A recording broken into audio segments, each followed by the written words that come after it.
was absolutely wonderful to me because I was largely a theater actor director at this point for the small amount of directing that I had done. But you rehearsed 5 days, which was very much like doing summer stock that I did a fair amount of as an actor in the East, where you would go to a theater, summer stock theater, and you would rehearse 5 days to 6 days, and then you would open. You were on. So it was very much that kind of work process. And so with live television, you would work 4 or 5 days in a studio, in a rehearsal room, and then you would be moved onto a set where you would work with the props and the actual scenery with 3 to 5, John Frankenheimer would use 7 sometimes, cameras on this big, like Playhouse 90 productions. But in these early days, it was very much more primitive. I never had more than 3 cameras to work with.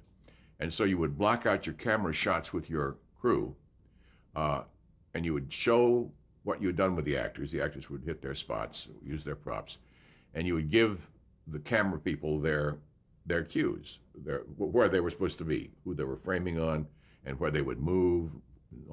Then you would go up into the control room. I have some pictures. I have a picture of the control room, which was a very stark, terrifying place because you were confronted with just monitors, and you had a technical director, a TD, and you would call out your warning shots. And you would say, "I'm coming at the 3 on an over-shoulder shot," and then, fellows, and I'm also talking to the camera through their earphones, and you're going to move slowly and over the shoulder to a close-up on Zsa Zsa Gabor, and then you would call. Then you would snap your fingers. In the days when you could snap, arthritic, I can't snap my fingers now, but I would snap with a very loud crack, and the TD would take that shot. So you would be calling the shots. You would cue in the music, which you had picked to do the bridges or the backgrounds. You would cue the sound effects. You'd raise them and you'd fade them, and you'd call dissolves at the end. So you would dissolve from one scene to the next, or dissolve to a commercial.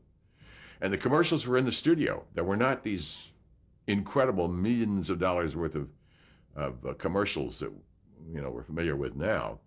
There were cars were driven onto the studio, refrigerators were backed up to the, and things were done right there on the set with a live announcer. So it was very, very, very live. It was marvelous. For instance, when I was in New York, just in first television I was doing back there, this was before I started directing, I did everything there in the early television. I did a modern dress Julius Caesar for Worthington Minor, and with a wonderful Broadway cast doing Julius Caesar at Dumont Television, 1947. Now that's early television.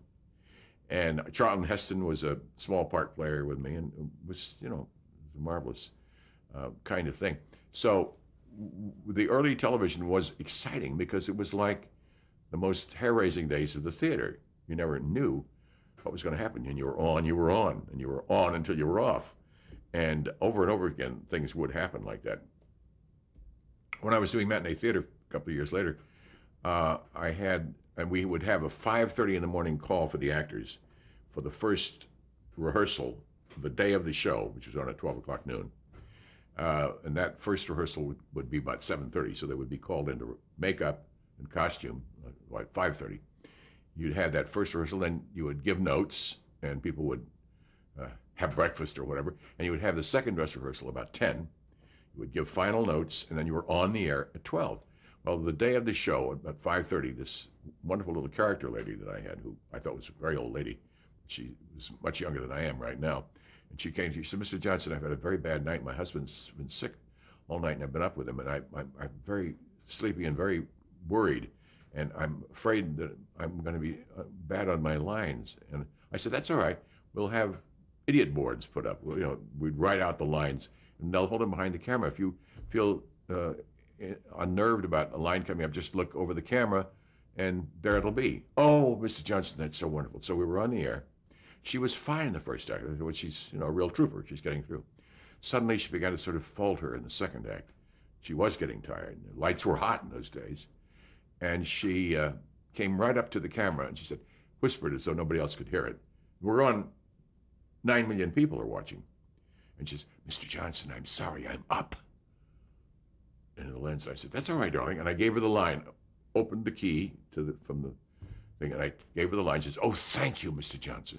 And then she went back to her spot, and she went on acting, and she was fine from then on because she'd felt released from her fears. But these were the kinds of things that people saw on live television. When Morris Evans did his Hamlet live on television, a 4-hour Hamlet they did on television. They had about the same amount of rehearsal, but he'd been doing it all his life.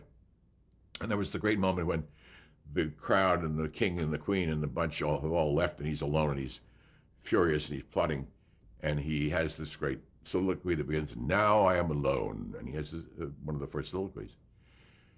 And so the camera moves into a medium shot on Morris Evans doing this, and in the background down the corridor, a stagehand came on and looked and thought it looked interesting and took an apple box, sat down to listen to Morris Evans do. That's the kind of, so they were trying to arrange the camera, push him around, and try to get him to move, and he was immovable when he was acting.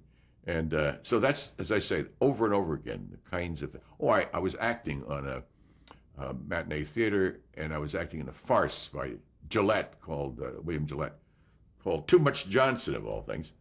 And the climax of it was very funny. The dowager character woman was a very rich lady, richly ornamented furniture. She got very annoyed with me because I was being a pain. And so she picked up a vase, this is the kind of low comedy it was, and breaks it over my head. Well, and of course, the prop guys made a wonderful, out of